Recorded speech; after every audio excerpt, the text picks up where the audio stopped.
चलिए सभी दोस्तों को नमस्कार। लक्ष्य 360 में सभी का स्वागत है। आज हम बात करेंगे कुछ इंपॉर्टेंट क्वेश्चंस पे। ये वो क्वेश्चन है जो आपके यूपीएससी, स्टेट पीसीएस और जितनी भी परीक्षाएं होती हैं उन सभी परीक्षाओं में ये क्वेश्चंस काम देने वाले हैं। तो बिना समय गवाए जो है सबसे पहले हम क्वेश्चन को स्टार्ट करते हैं। देखिए यहाँ पर एक क्वेश्चन दिया हुआ है आप सभी के सामने और हमारा पूरा प्रयास रहेगा कि कम समय में जो है अधिक से अधिक क्वेश्चन को हम लोग कर सके। पहला क्वेश्चन हम लोग देख लेते हैं। पहला क्वेश्चन है कि वन सन, ठीक है, क्वेश्चन क्या पूछ रहा है? क्वेश्चन पूछ रहा है कि one sun one world one grid के संबंध में निम्नलिखित कथनों पर विचार कीजिए। पहला, इसे भारत और ब्रिटेन के द्वारा वर्ल्ड लीडर्स समिट 2021 में लॉन्च किया गया था।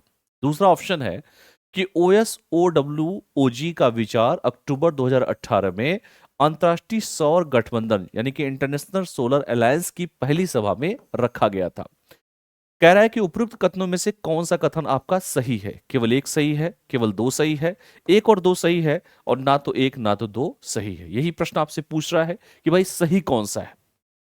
अमूमन होता क्या है कि इस तरह के जब भी प्रश्न आते हैं, आजकल यूपी पीसीएस में भी आप देखिए, अभी UP triple S C lower PCS की वैकेंसी आई है और यूपी में लगातार पेट के थ्रू बहुत सारी वैकेंसी आ रही है।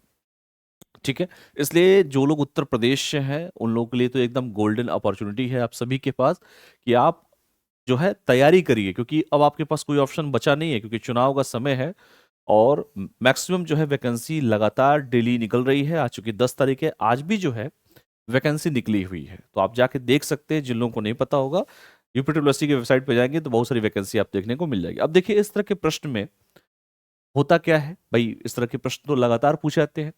तो सबसे पहले जो भी योजनाएं होती है, जो भी सरकार की योजनाएं होती है, उसका मेन उद्देश्य क्या होता है? उसका मेन उद्देश्य होता है सरकार की जो योजनाएं हैं कि वो सभी तक जाना जाए कि भाई सरकार की योजना है।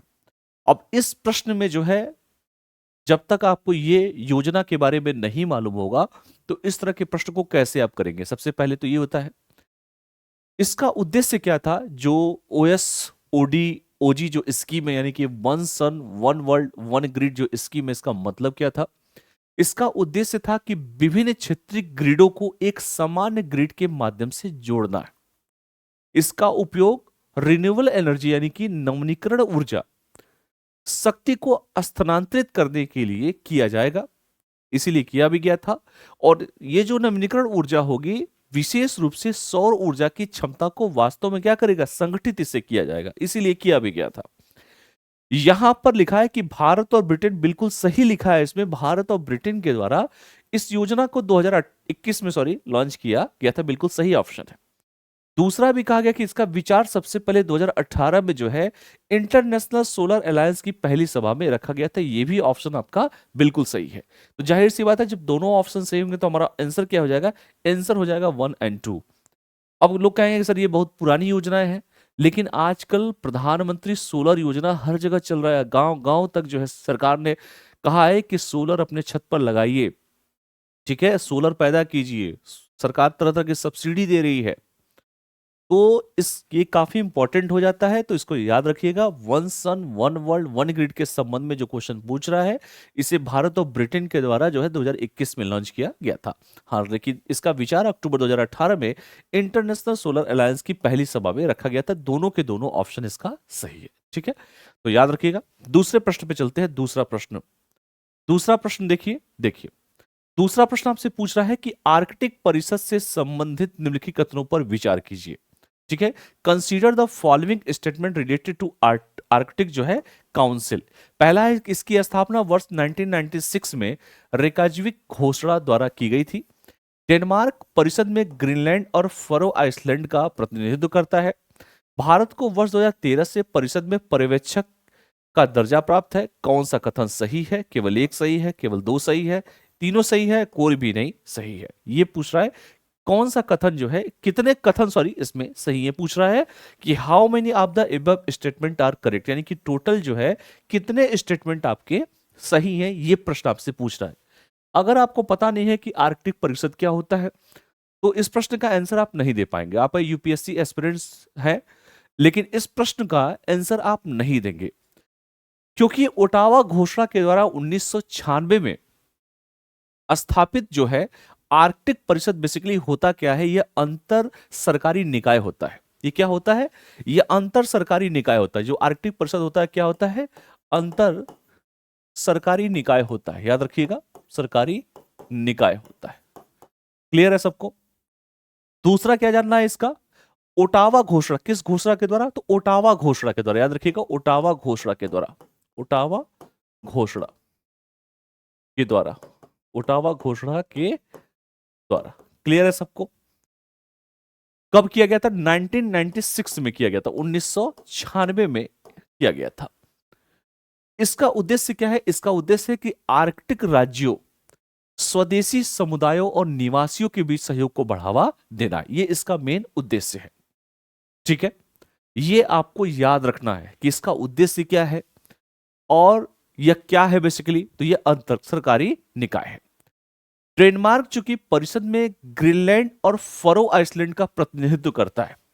ठीक है, यह ऑप्शन बिल्कुल ही सही जवाब है, जिससे आर्कटिक शासन में उनकी भागीदारी क्या होती है? सुनिश्चित होती है। यह भी ऑप्शन आपका बिल्कुल ही सही है। लेकिन भारत इसका सदस्य नहीं है। पहले ध्यान से देखिए, लिखा है कि भारत को वर्ष 2013 से परिषद में पर्यवेक्षक का दर्जा प्राप्त है, जबकि भारत इसका सदस्य नहीं है, लेकिन वर्ष 2013 से आर्कटिक परिषद में पर्यवेक्षक का दर्जा प्राप्त है, जो आर्कटिक अनुसंधान और नीतिगत पहलुओं के प्रति उसकी प्रतिबद्धता को दर्शाता है। क्लियर है सबको? ठीक है, तो यहां पर क्या लिखा था? रेजाविक घोषणा, जबकि यह पे क्या है? ओटावा घोषणा के द्वारा हुआ था, इसीलिए यह ऑप्शन हमारा हो जाएगा गलत। बात समझ में आया? बिल्कुल 1996 में हुआ था, यह तो सही था, लेकिन यह लिख के इसमें कर दिया गलत। तो पहला हो जाएगा गलत। दूसरा बिल्कुल सही है कि डेनमार्क परिषद में ग्रीनलैंड एंड फरो आइलैंड का प्रतिनिधित्व करता है। तीसरा, भारत 2013 से जो है India has observer status in the council science the year of 2013, बिल्कुल सही बात है। तो यहां पर सेकंड एंड थर्ड सही है। पूछ रहा है कितने स्टेटमेंट सही है, तो केवल 2 स्टेटमेंट इसमें सही है, तो ऑप्शन बी इसका सही जवाब हो जाएगा। भारत बिल्कुल इसका सदस्य नहीं है, लेकिन 2013 से आर्कटिक परिषद में पर्यवेक्षक का इसे दर्जा प्राप्त है, जो आर्कटिक अनुसंधान और नीतिगत पहलुओं के प्रति उसकी प्रतिबद्धता, यानी कि उसकी जो है कहा जाए कमिटमेंट को दर्शाता है। तो यह प्रश्न जब तक आपको नहीं पता होगा कि आर्कटिक परिषद क्या होता है, इस प्रश्न का आंसर आप देने में असमर्थ रहेंगे। इसलिए ये चीजें यूपीएससी लेवल का प्रश्न मैं आपको दे रहा हूं कि अगर स्टेट पीसीएस में भी कभी पूछे तो याद रखिए कि भारत इसका सदस्य नहीं है, लेकिन 2013 से आर्कटिक परिषद में इसे ऑब्जर्वर का क्या है? दर्जा प्राप्त है। ये इसको पॉइंट को आप सभी को याद रखना है। India is not a member but just observer status in the Arctic council since 2013 and reflecting its commitment to Arctic research and policy initiative. याद रखिएगा, जो आर्कटिक अनुसंधान और नीतिगत पहलुओं के प्रति उसकी प्रतिबद्धता, उसकी कमिटमेंट को क्या करता है? दर्शाता है। तो यह प्रश्न आपसे पूछा जा सकता है। अगला प्रश्न पे बात करते हैं। अगला प्रश्न भी बहुत ही इंपॉर्टेंट प्रश्न है, जो प्रश्न मैं कराने वाला हूं। अगला प्रश्न के शतरंज से संबंधित प्रश्न पूछ रहा है कि शतरंज चैंपियनशिप में भारत के प्रदर्शन से संबंधित निम्नलिखित कथनों पर विचार कीजिए। एकदम लेटेस्ट क्वेश्चन है।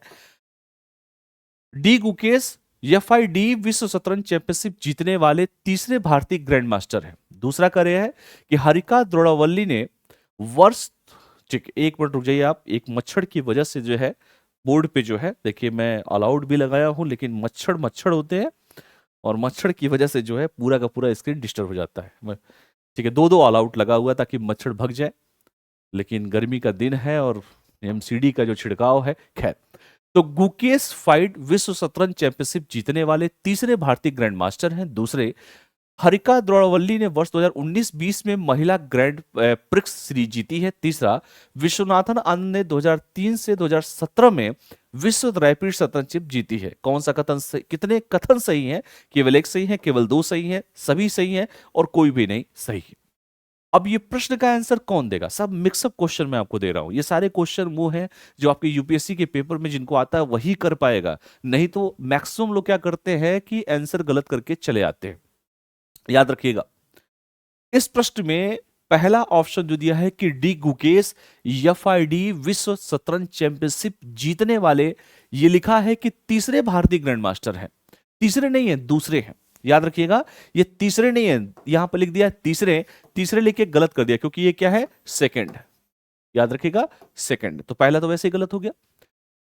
दूसरा लिखा है कि उनसे पहले किसने जीता था, विश्वनाथन आनंद थे। याद रखिएगा, जिन्होंने 2000 से लेकर 2002 और 2007 से लेकर 2013 तक यह खिताब अपने पास रखा था। एक रिकॉर्ड है विश्वनाथन आनंद के पास। उसके बाद मैगन्स कलर्सन ने वर्ष 2013 में यह खिताब जीता था। तो यह भी फैक्चुअल डेटा आप सभी को याद रखने हैं। क्लियर है सबको, बात समझ में आया सभी को? तो ये चीजें आप सभी को जानना है कि भाई इसमें जो है, चूंकि यहां पर लिख दिया था 3 जबकि 3 नहीं है, इसमें जो है मेन था यही। अच्छा, 2019-2020 की जो बात किया है उनका नाम विश्वनाथन आनंद नहीं है, यहां पर लिखा है हरिका दुर्वल्ली ने। बिल्कुल गलत है, क्योंकि कोनरी हम्पी ने जो है महिला ग्रैंड प्रिक्स सीरीज जीती थी 2019-20 में, तो उनका नाम है कोनरी हम्पी। क्या नाम है, कोनेरी हम्पी। याद रखिएगा, तो सेकंड वाला भी हो जाएगा गलत। ठीक है, हाँ बिल्कुल सही बात है कि विश्वनाथ आनंद ने वर्ष 2003 और 2017 में विश्व शतरंज चैंपियनशिप जीती। ये जो अगर बात कह रहा है तो ये बात बिल्कुल मैंने कहा कि बिल्कुल सही है, क्योंकि इसके पहले भी हमने कहा कि विश्वनाथ आनंद के पास एक रिकॉर्ड रहा है। ठीक है, याद रखिएगा। चलिए, तो पूछ रहा है कि कितने कथन सही हैं, तो केवल एक कथन यहां पर सही है, ऑप्शन ए इसका सही जवाब हो जाएगा। आइए इसकी व्याख्या पर हम लोग बात कर लेते हैं। देखिए, तो व्याख्या देखिए इसकी, मैं व्याख्या आपको दिखा देता हूं। तो डी गुकेश जो है एफआईडी विश्व शतरंज चैंपियनशिप जीतने वाले दूसरे भारतीय क्या है, ग्रैंड मास्टर। जबकि आपसे क्वेश्चन में पूछा था कौन से है, तीसरा लिख दिया था इसलिए गलत हो गया था। उनसे पहले विश्वनाथन आनंद थे, जिन्होंने वित्त वर्ष 2000 से 2002 और वित्त वर्ष 2007 से 2013 तक ये खिताब अपने पास रखा था। उसके बाद मैगर्सन कलर्सन ने वर्ष 2013 में यह खिताब जीता था। ठीक है, इसके साथ साथ ये भी जाने कि कोनरी हम्पी के बारे में जो मैंने कहा, तो कोनरी हम्पी ने 2019 से लेकर 2020 में महिला ग्रैंड प्रिक्स सीरीज जीती और वर्ष 2019 में महिला विश्व रैपिड शतरंज चैंपियनशिप भी इन्होंने जीता था। ये भी पॉइंट आप सभी को याद रखना है। इसके साथ साथ ये भी पॉइंट याद रखना है कि भारत के सबसे सफल शतरंज खिलाड़ियों में से एक विश्वनाथन आनंद ने वर्ष 2003 और 2017 में विश्व रैपिड शतरंज चैंपियनशिप इन्होंने जीता था। यही पॉइंट उठा के आपसे पूछा था, यही पॉइंट तो आपसे उठा के पूछा था कि भारत के सबसे सफल शतरंज खिलाड़ियों में से विश्वनाथन आनंद ने 2003 और 2017 में क्या है, विश्व रैपिड शतरंज जीती थी। जबकि क्वेश्चन में क्या दिया था, इसीलिए मैंने उसको कट किया था। क्वेश्चन में जो है ये भी चीजें जीती थी, यही आपसे क्वेश्चन में पूछा भी। तो याद रखिएगा, इसका सही जवाब आप सभी को मिल चुका होगा। चलिए अगले प्रश्न पे बात करते हैं। अगला प्रश्न साइंस से रिलेटेड प्रश्न है और साइंस टेक यानी कि विज्ञान प्रौद्योगिकी से प्रश्न है। इस प्रश्न को ध्यान से देखिएगा। लिखा है कि बैटरी प्रौद्योगिकी के संबंध में निम्नलिखित कथनों पर विचार कीजिए। पहला, एक बैटरी विद्युत उत्पन्न करने के लिए ऑक्सीकरण और अपचयन अभिक्रियाओं के बीच इलेक्ट्रॉनों को स्थानांतरित करके कार्य करती है। दूसरा है कि इलेक्ट्रॉन ऋण आवेशित एनोड से धन आवेशित कैथोड तक प्रवाहित होते हैं। तीसरा है कि लिथियम आयन बैटरी ऊर्जा भंडारण के लिए सबसे कम कुशल विकल्पों में से एक है। कितने कथन सही है, केवल एक कथन सही है, केवल दो है, तीनों सही है और कोई भी नहीं सही है। अगर आपको साइंस टेक आपका अच्छा होगा तो ही ये प्रश्न अच्छे से आप कर पाएंगे, क्योंकि यहां पर कोई वन लाइनर क्वेश्चन नहीं पूछा है। इसमें डायरेक्ट आपसे पूछ दिया है कि भाई इस प्रश्न का सही जवाब क्या होगा। क्योंकि आप सभी जानते हैं कि जो लिथियम आयन बैटरियों का सबसे अधिक जो होती है लिथियम आयन बैटरी, वो कुशल होती है, इफेक्टिव होती है और इनमें उच्च ऊर्जा घनत्व होता है, जो उन्हें ऊर्जा भंडारण के लिए श्रेष्ठ विकल्प बनाता है। क्लियर है सबको? क्या करता है, उन्हें श्रेष्ठ विकल्प बनाता है। ठीक है, तो लिथियम आयन बैटरी से संबंधित ये प्रश्न पूछा भी है कि भाई लिथियम आयन बैटरी से संबंधित जो प्रश्न पूछा है, और आप सभी जानते भी हैं कि इसमें जो है मेन जो चीज है कि लिथियम आयन बैटरियों का सबसे अधिक कुशल होती है। लिथियम आयन बैटरी ऊर्जा भंडारण के लिए सबसे कम कुशल विकल्पों में से एक है। सबसे कम है कि सबसे ज्यादा है, ये बताइए।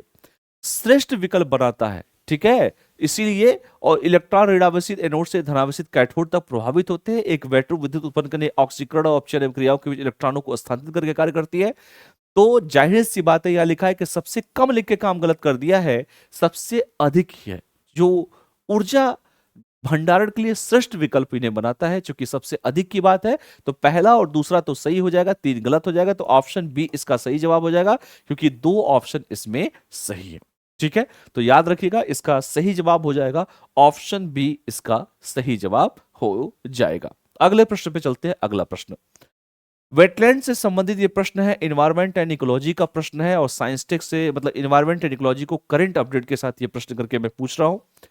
आर्द्र भूमि के संबंध में निम्नलिखित कथनों पर विचार कीजिए। वर्ष 1971 में अपनाया गया आर्द्र भूमि अभिसमय एक अंतर सरकारी संधि है जो संयुक्त राष्ट्र या यूनेस्को के पर्यावरण अभिसमयों और समझौतों की प्रणाली का हिस्सा है। दूसरा, भारत में केवलादेव राष्ट्रीय उद्यान जो कि राजस्थान में है, लोकटक झील मणिपुर, चिल्का झील उड़ीसा वर्तमान में मॉन्टेगस रिकॉर्ड में शामिल है, यानी कि मॉन्टेगल प्रोटोकॉल की जो बात की जा रही है। उपरोक्त में से कौन सा कथन सही है?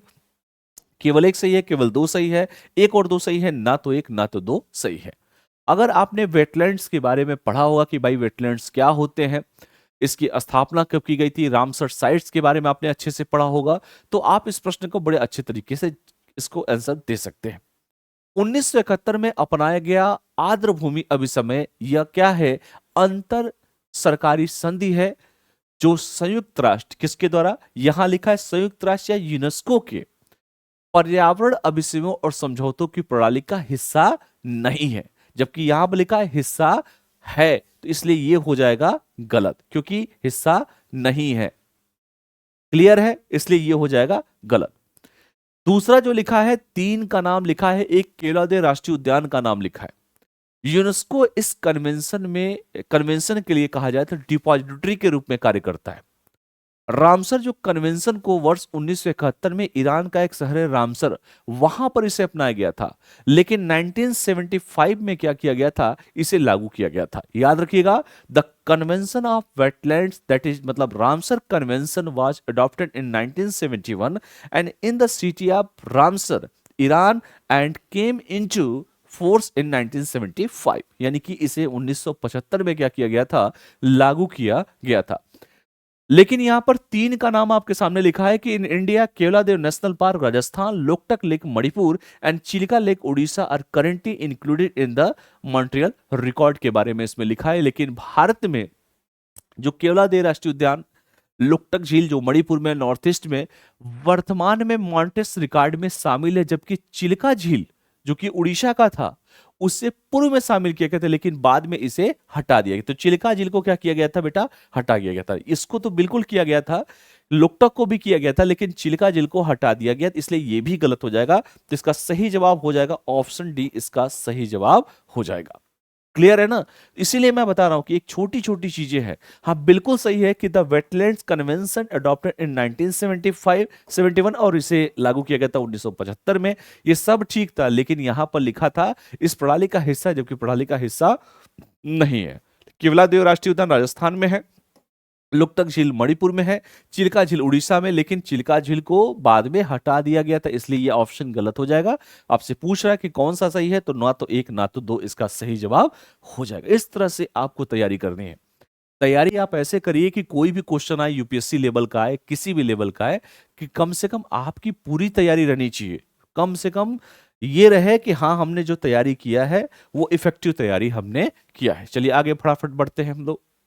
चलिए अगला क्वेश्चन देखते हैं। अगला क्वेश्चन गिब्बन से संबंधित प्रश्न आपसे पूछ रहा है कि भाई गिब्बन से संबंधित निम्नलिखित कथनों पर विचार कीजिए।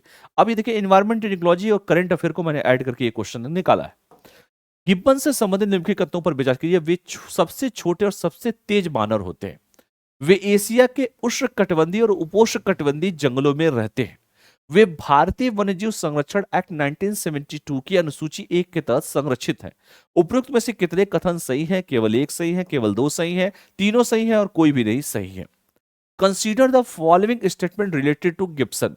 दे are the smallest and the fastest apes. दूसरा, they live in the tropical and subtropical forest of Asia. They are protected under schedule 1 of the India Wildlife Protection Act 1972. How many of the above statement are correct? Only one, only two, all three and none. ये question आपसे Gibson से पूछ रहा है। जिनको नहीं पता हो कि गिब्बन क्या होता है, तो भाई गिब्बन के बारे में देख लो। गिब्बन क्या होता है, मैं आपको फोटो दिखा देता हूं। गिब्बन के बारे में, तो गिब्बन के बारे में जो है ये देख लीजिए। चलिए, फोटो नहीं है लेकिन याद रखिएगा। तो इसमें जो पूछ रहा है कि गिब्बन से संबंधित, तो पहला ऑप्शन लिखा हुआ है कि वे सबसे छोटे और सबसे तेज बानर है। बिल्कुल सही बात है। वे एशिया के उष्णकटिबंधीय यानी कि tropical and subtropical forest में रहते हैं। बिल्कुल ये भी सही है। और वे वन्यजीव संरक्षण एक्ट 1972 की अनुसूची फर्स्ट के तहत लिस्टेड है। बिल्कुल सही है। तो तीनों के तीनों ऑप्शन सही हो जाएंगे, तो ऑप्शन सी इसका सही जवाब हो जाएगा। यानी कि तीनों के तीनों सही हैं, तो ऑप्शन सी इसका बिल्कुल ही सही जवाब हो जाएगा। चलिए अगले प्रश्न पे बात करते हैं। अगला प्रश्न देखिए भाई क्या है। लोक अदालत के बारे में आपने सुना होगा। लोक अदालत लगता भी है, आप जानते भी हैं। और आपसे पॉलिटी से रिलेटेड ये करंट अफेयर का प्रश्न पूछा जा रहा है कि लोक अदालतों के संबंध में निम्नलिखित कथनों पर विचार कीजिए। पहला, लोक अदालतें विधिक सेवा प्राधिकरण एक्ट 1987 के तहत स्थापित वैकल्पिक विवाद समाधान तंत्र है। दूसरा, लोक अदालतों द्वारा लिए गए निर्णय कानूनी रूप से बाध्यकारी होते हैं और कानून की अदालत में लागू किए जा सकते हैं। तीसरा, लोक अदालतें केवल दीवानी मामलों की सुनवाई कर सकती है और आपराधिक विवादों को सुलझाने के लिए अधिकृत नहीं है।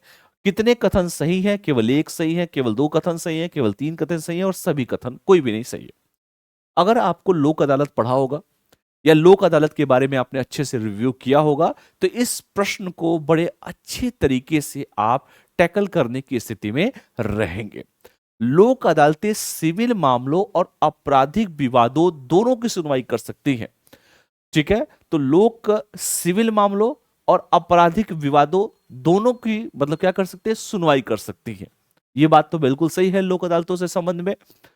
दूसरा, आपको यह भी जानना है कि लोक अदालतों के बारे में, लेकिन यहां पे चूंकि प्रश्न में आपसे पूछ रहा है कि कितने ऑप्शन सही है, ठीक है, तो मैंने कहा कि सिविल और आपराधिक मामलों की बात इसमें की गई है। तो लोक अदालतें प्राधिकरण 1987 के तहत वैकल्पिक विवाद समाधान तंत्र है। बिल्कुल सही है, ये बिल्कुल सही है, लेकिन ये ऑप्शन हमारा गलत है। तो इसलिए सही जवाब क्या हो जाएगा? केवल दो ऑप्शन हमारे इसमें सही है, तो ऑप्शन बी क्या है? बिल्कुल ही सही जवाब हो जाएगा। याद रखिएगा। अगला क्वेश्चन देखते हैं।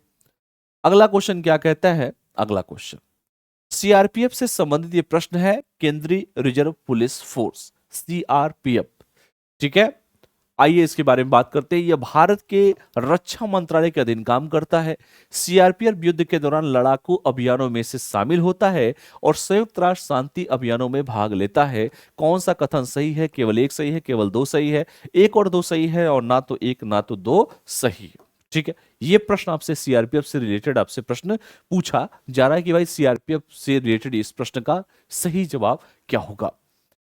सीआरपीएफ जानते हैं कि सीआरपीएफ जो होता है वो गृह मंत्रालय के अंतर्गत काम करता है। किस मंत्रालय के अंतर्गत काम करता है? तो गृह मंत्रालय के अंतर्गत काम करता है। सीआरपीएफ मुख्य रूप से भारत में इंटरनल सिक्योरिटी और कानून प्रवर्तन के लिए जिम्मेदार होता है। और आपसे पूछ रहा है कि कौन से कथन कौन सा मत सही है कथन, कौन सा कथन सही है पूछ रहा है आपसे। सही है, यह भारत के रक्षा मंत्रालय के अधीन काम करती है। रक्षा नहीं होता है, गृह मंत्रालय के अंतर्गत काम करता है, इसलिए ये तो हमारा हो जाएगा गलत।